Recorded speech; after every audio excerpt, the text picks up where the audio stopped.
todos, hoje vamos falar sobre fotossíntese.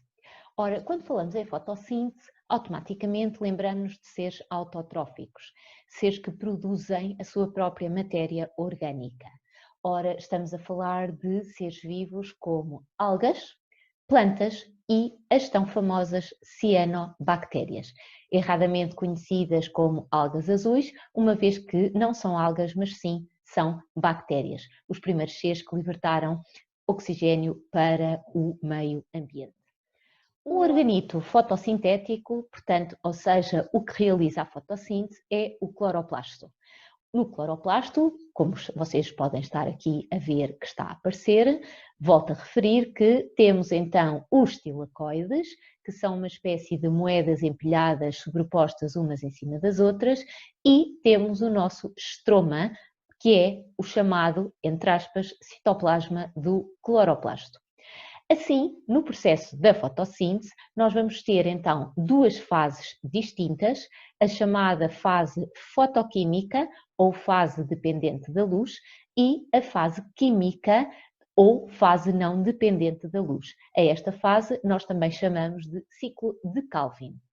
Na fase fotoquímica, ela ocorre ao nível dos tilacoides, enquanto que a fase química vai ocorrer ao nível do estroma. Este primeiro vídeo vamos falar então na fase fotoquímica. Foto, tal como o próprio nome indica, significa que pela ação da luz solar vai ocorrer uma série de processos esses cujo objetivo vai ser produzir tudo aquilo que o ser autotrófico necessita para que seja possível realizar a fase química. Ou seja, por outras palavras, na fase fotoquímica, as plantas, as algas e as tais famosas cianobactérias vão produzir tudo o que elas necessitam para continuar o processo fotossintético na fase química. Estamos a falar essencialmente de dois compostos importantíssimos, o ATP, adenosina trifosfato, que resulta da união de uma molécula de ADP com um fósforo, ADP mais P forma ATP, e a produção de NADPH. O que é o NADPH? O NADPH é um transportador de eletrões, cujo objetivo é transportar os eletrões através, portanto, das proteínas transportadoras, para que haja, de alguma maneira, redução de alguma molécula.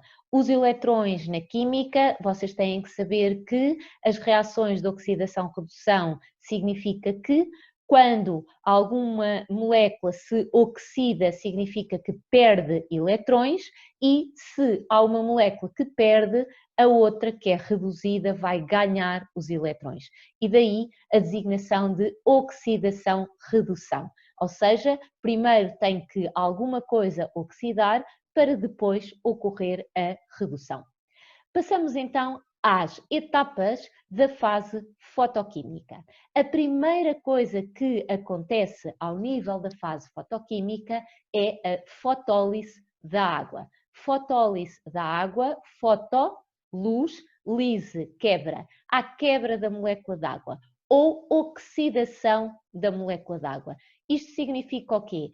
A molécula que é o H2O, como vocês podem ver nesta imagem que vai agora aparecer, este H2O vai ser oxidado e o oxigênio é imediatamente libertado para a atmosfera, os H+, vão ser utilizados para produzir o ATP, através das ATPases, e os eletrões vão, portanto, chegar aos pigmentos fotossintéticos para formar o NADPH.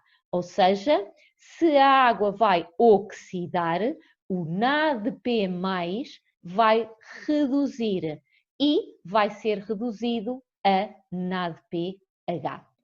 Ora, então, convém saber por ordem. Primeiro temos a fotólise da água, depois vamos ter a produção de ATP ou fosforilação do ADP. E por último, temos então a redução do NADP mais a NADPH. Ora, de uma maneira genérica, estas são as três etapas importantes da fase fotoquímica. Contudo, em alguns exercícios de exame nacional aparece a oxidação das clorofilas ou a excitação das clorofilas. No caso disso aparecer, e estou a falar-vos principalmente em termos de sequência, então isso será a primeira coisa que acontece antes da fotólise da água.